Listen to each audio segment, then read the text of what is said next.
dumela mohi ere ke o dumedise ebile ke o amohele ho ra ke ya borobong ka labone ha o le tjena mo ke tsebang hore nna le wena re kopana teng mona ho Mintriho ya Vulavual ere ke o amohele mona lenanehong la hao la mmamoratwa mo re buang ka ditaba tsa rona tsa service delivery ke o dumedisa nna ke le moratuwa wa Halefwaba.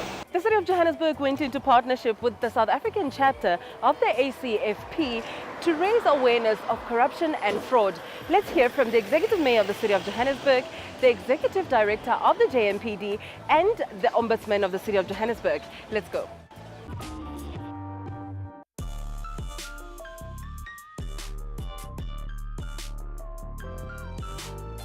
We are here at the Fraud and Corruption Seminar to discuss as a nation the scourge that is facing and confronting our nation, and trying to find solutions to this. We need to engage the society so that ultimately we find solutions to this scourge that is unfortunately robbing from poor members of our community. Well, I think as a city, it is important for us to support organizations that fight fraud and corruption. As government, we do not have the capacity and the expertise to be able to confront this on our own. That is why it's important for us to ensure that we have stakeholders, particularly coming from the private sector, working with us. Well, I think, for me, fraud and corruption can only be minimized and stopped the day when all of us as South Africans can have a national government that is serious about fighting the scourge, ensuring that there are consequences for those who commit this crime. Unfortunately, our success rate in terms of the consequences have been really very low. So I think national government needs to capacitate itself to ensure that we prosecute those who are involved. Well, the thing is, give an example, for instance, for us as a city, we don't have courts, we don't have prosecutors, we don't have prisons. So we rely on national government to assist us fighting this case. We can bring it to their attention, but if the national government does not prosecute accordingly, unfortunately, there will always be the continuation of this. That is why I keep emphasizing for the need for the national government to begin the process of taking corruption and fraud as serious crimes that unfortunately robs our poor people of the resources that should really be used to provide services to them. Well, I think if you look at what fraud and corruption does, it actually paralyzes the city. When people go to work every day planning how they can loot our resources, their focus is actually taken from focusing on service delivery, they focus on stealing. But at the same time, yes, there's still resources, those limited resources that are supposed to be used to provide services to our people. Well, an event like this, being an international event all over the world, countries are concerned with the level of fraud and corruption. So even with us here in South Africa, for us as the City of Johannesburg, we take in this matter seriously. We want to send that message to our people to please desist from participating in illegal activity, because for us as a City of Johannesburg, a new administration, we've declared corruption public enemy #1, and we did not just commit it by just talking. We are going to ensure that there are consequences for those involved. I think it's a serious problem. People like to talk about these things in terms of numbers. I like to look at it differently. It's not about how many people are involved in it, but it's a case of even if one person were to be involved in fraud and corruption, we have to deal with it. So it is a problem in our city. It's a problem that's impacting on our capacity to do our work, and certainly, there's a reputational problems that go with the perception that we have a big corruption and fraud problem, because then people start to lose confidence in our abilities to govern. Well, there are many reasons. One is some people have a view that to get ahead in life, they have to amass as much resources as possible, and in so doing, they want to take shortcuts. They don't want to work hard for what they get, and then they engage in such activities. It's a way in which some people want to make money and improve their standard of living.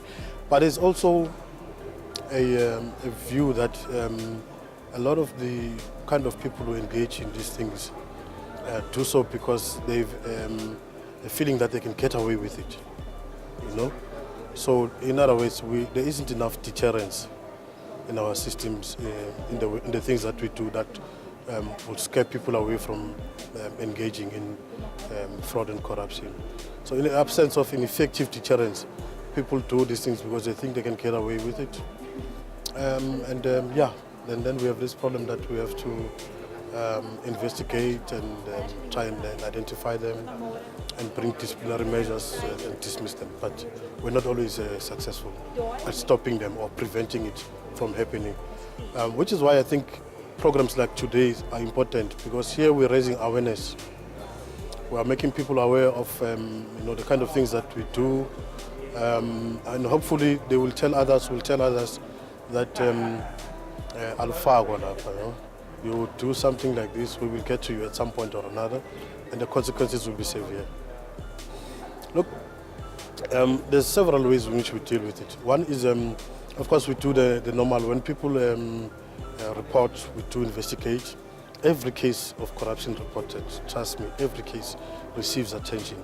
We don't discard any case. Every case, no matter how small the report is, receives attention. We have a unit that is dedicated to this function, internal affairs unit. But also, what we try and do is that when we recruit people, we do our best to do what we call, personality assessments. We want to check their background for possible criminal records or misconduct also in their lives, And in that way, we are able to select the best amongst the best.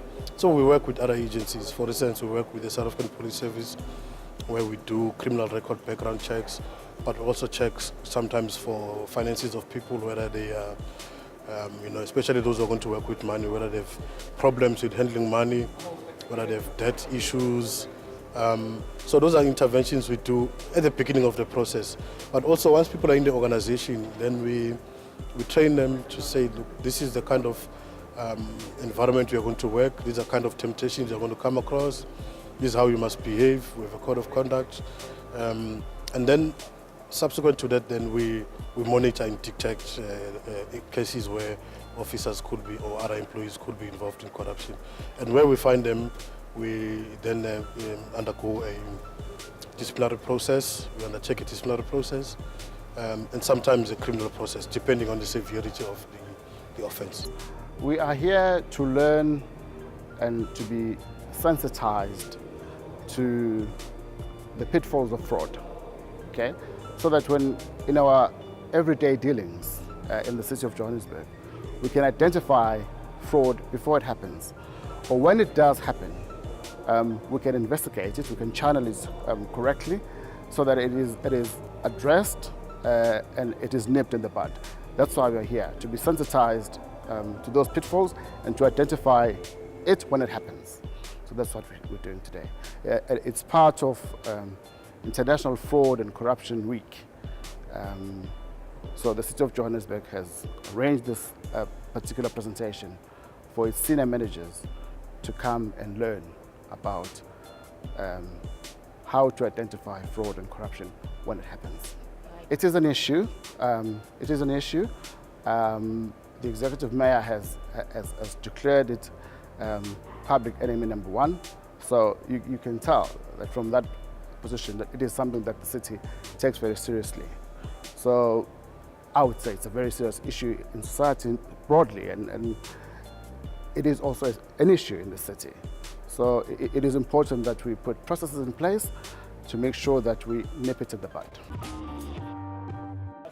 But let's take a quick break, and after the break, re ntse re utlwisetsa ditaba tse ding hape mona ho Mintriho ya Vulavual. Tula fela jwale.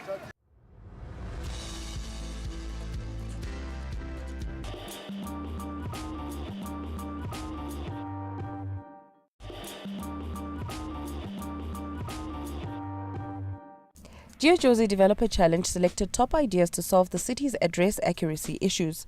The finalists have all completed an intensive period of geographical information system training, as well as a professional software practice, startup and business modeling, and social media training.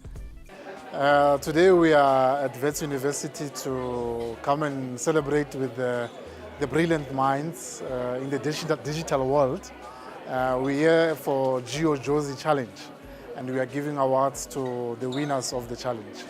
And we are very pleased to be here, and we are very pleased to be part of this event. GeoJozi, it is a challenge that came up from Wits. You know, it's a digital challenge, challenging the students and people that are doing a lot of innovative things to come up with ideas as to how we can be able to resolve some of the issues that we are experiencing in the city itself. Now, this challenge, for this particular one, it was about street addresses, where we wanted them to come up with ways of how we can be able to resolve the issue of people not having street addresses, but they need to get service delivered.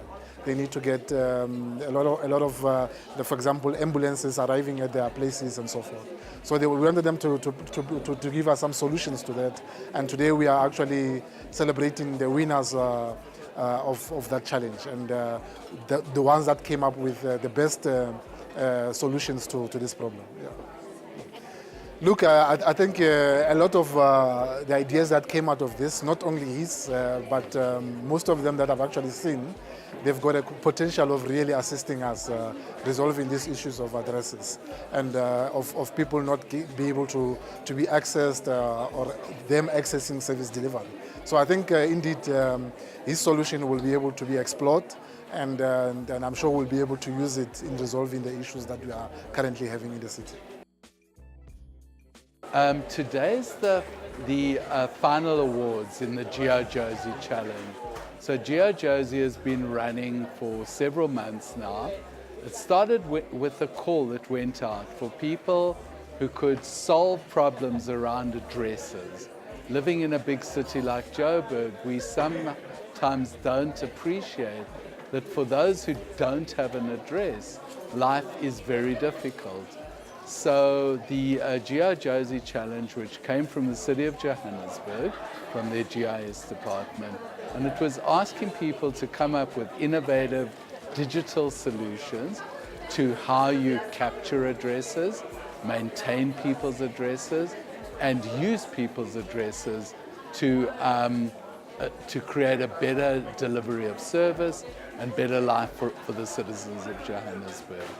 The challenge went out, we had 60 or 70 applications. We then went through various rounds of elimination. We landed up with 10 finalists who all were trained in some of the software they used.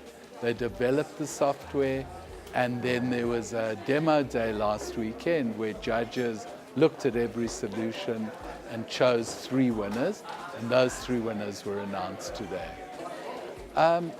To run a project like this is challenging because you're dealing with a lot of people who are entrepreneurial and innovative, and you're trying to bring the best out of those people. So we provided a lot of training and help for people in terms of how to develop an idea, how to pitch your idea, how to develop what we call a minimum viable product, a simple solution that captures your concept, and then to help to coach people through presentations and how they move from step to step. So it went well because we had really good partners. We worked with fantastic young people in our city. So I think that what we see today is the end of a process that was fun rather than difficult, and I'm sure everyone gained something useful out of this. These contestants, the 3 top winners have won a seat in the hub. They can now be part of our community for up to a year. They've also won some prize money that they can invest in their business or their business idea. And we are looking at some of the other top 10 who might also get invited to be part of our digital innovation community. We're hoping that some of these will develop ideas that can be used by the city and used by others to really make an impact on how addresses are captured, maintained and used in our city. So we're hoping to see people come up with viable ideas that are used in the community, and also some people that might set up a business and they might make a living out of doing what they have innovated in this competition. The person that won the prize, won the prize because he came up with an idea that the judges thought was viable and could be turned into something practical. Obviously, every idea needs a lot more work and a lot more refining, but his idea is around using a crowdsourcing approach to collect addresses and to help to encourage people in a sort of game-like environment to contribute their addresses to this pool of addresses.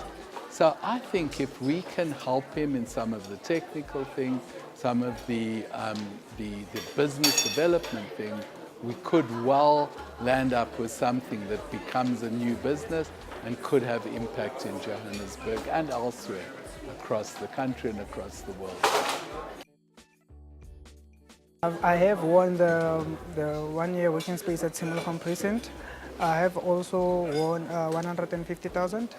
I'm gonna use the money, a portion of the money. I'm gonna get a laptop. Like I said, my laptop broke on demo day. It's an old laptop anyway, so I'm gonna get a new laptop. I'm gonna register my company, which will basically deal with software development.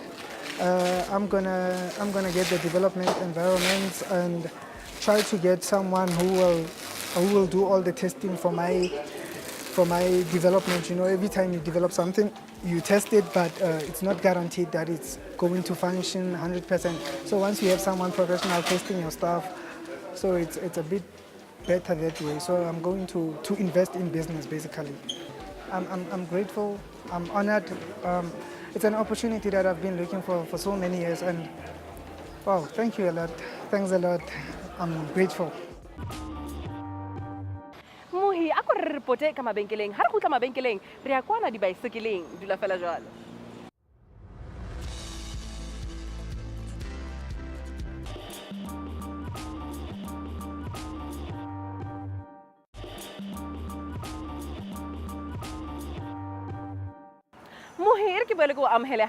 To start up the festive season, we attended the 94.7 Cycle Challenge to challenge you to live a healthy life this festive season and take care of yourself. Let's take a look at what happened at the 94.7 Cycle Challenge. Let's go.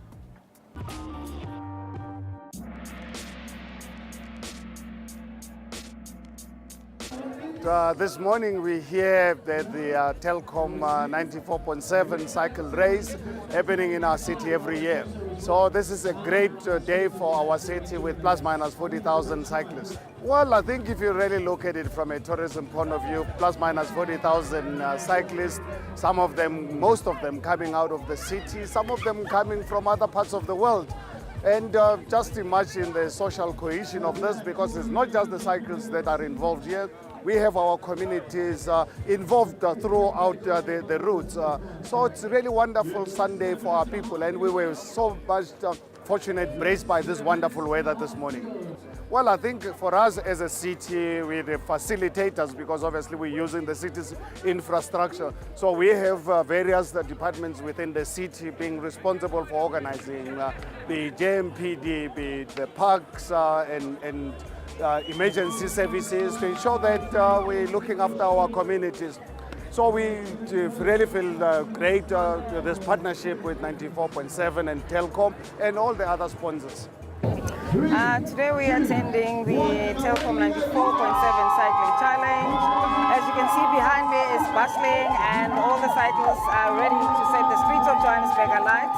It's a very exciting event whereby over 30,000 participants are cycling this year. It is important. Sports in general within the city of Joburg is quite important. This one in particular, it is one of the interesting races because you see a whole lot of women participating and they are so fit to a point that they're challenging men on the 29-kilometer stretch, which is really exciting. So for the city as well, it also gives people who are not from the city to actually see the city whilst they're cycling, because they are also passing through the landmarks like your Mandela Bridge and the rest of the city.